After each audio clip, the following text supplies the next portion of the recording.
Hi hello नमस्कार, मी Suvarna home kitchen मध्ये परत एकदा तुमचं अगदी मनापासून स्वागत. सगळ्या सबस्क्रायबरचे धन्यवाद, सगळ्या व्ह्युअर्सचे मनापासून आभार. मी तुम्हाला मागच्या व्हिडिओत खूप सुंदर अशी गुड न्यूज दिलेली आहे, त्याबद्दल अगदी सगळ्या माझ्या युट्यूब फॅमिलीचे मनापासून आभार. असाच सपोर्ट मला खूप छान देत राहा यापुढे पण. आज मी तुम्हाला खूप छान अशी अगदी घरातल्या साहित्यात बाप्पासाठी मोदकाची रेसिपी दाखवणार आहे. इतक्या घरातल्या साहित्यात आणि इतकी पटकन होणार की तुम्ही लगेच करायला पण घेऊ शकतात. गुळ 1 वाटी घेतलेलं आहे, गव्हाचं पीठ अर्धी वाटी गुळ घेतलेला आहे. तुम्ही यापेक्षा जास्ती घेऊ शकतात गोड आवडत असेल तर. 2 चमचे आपल्याला घ्यायचे डेसिकेटेड कोकोनट. तुमच्याकडे जे खोबरं असेल, म्हणजे खोबऱ्याची वाटी किसून घेतली तुम्ही तरी सुद्धा चालेल, असं काहीच नाही की डेसिकेटेड कोकोनटच घेतलं पाहिजे. माझ्याकडे आहे म्हणून मी घेतलेलं आहे. तुम्ही आपल्या घरातलं जे खोबरं असतं ते किसून थोडंसं घेतलं बारीक तरी चालेल. आणि 2 चमचे घेतलेली आहे milk powder. Milk powder optional आहे, पण खूप सुंदर वरच्या लेवलची टेस्ट यावी म्हणून आपण मिल्क पावडर घालणार आहोत. आणि थोडीशी घालायची आपल्याला वेलची पूड. वेलची आणि जायफळाची पूड कशी करायची याची मी व्हिडिओ आपल्या चॅनलवर अपलोड केलेलीच आहे. तुम्ही यात ड्रायफ्रुट्स पण घालू शकता. इथे पोहे खायच्या चमच्यानी 4 चमचे तूप टाकून घेतलेलं आहे. आणि त्यात आपल्याला आता कणिक भाजून घ्यायची आहे. ही रोजची आपण जे गव्हाच्या पिठाच्या पोळ्या करतो ना, तेच हे गव्हाचं पीठ आहे. आणि छान मिडियम गॅसवर खमंग अशी कणिक भाजून घ्यायची आहे.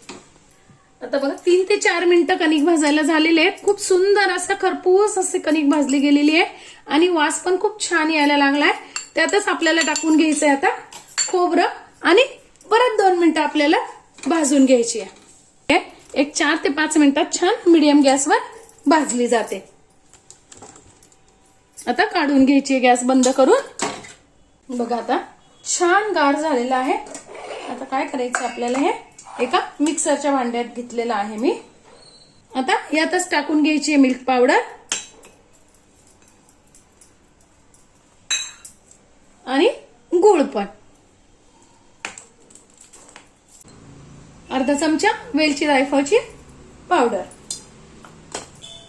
आता हे छान मिक्सर मध्ये एकजीव करून घ्यायचंय सगळं आपल्याला. असं मी बारीक करून घेतलेलं आहे. आता बघा थोडंसं कोरडं वाटतंय, असं पण वळलं जात आहे, पण आपल्याला मोदक करायचे आहेत म्हणून मी थोडंसं तूप वितळून घेतलेलं आहे. गरम नाही करून घेतलेलं, फक्त पगळून घेतलेलं आहे. 2 ते 3 चमचेच घेतलेले आहे, खूप नाही लागत. आता छान आहे तूप चोळून घ्यायचंय. जर तुम्हाला टिकवायचे नसतील ना, तर तुम्ही दूध किंवा थोडंसं पाणी लावून केले तरी चालते, पण मग त्याने 15 ते 20 दिवस टिकत नाही. साचा घेतलेला आहे मोदकाचा, त्याला पण मी थोडंसं पहिल्यांदा करतो ना, तर जेव्हा पहिल्यांदा करतो ना थोडंसं तूप लावून घ्यायचंय. खूप नाही लावायचंय, अगदी थोडंसं.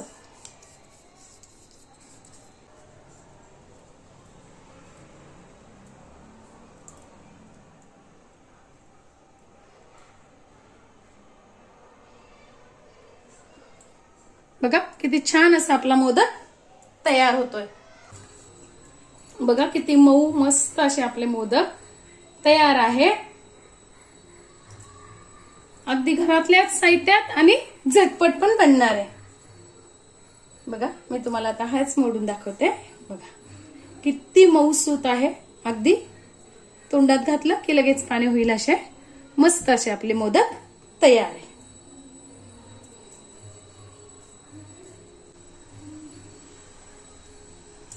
बघा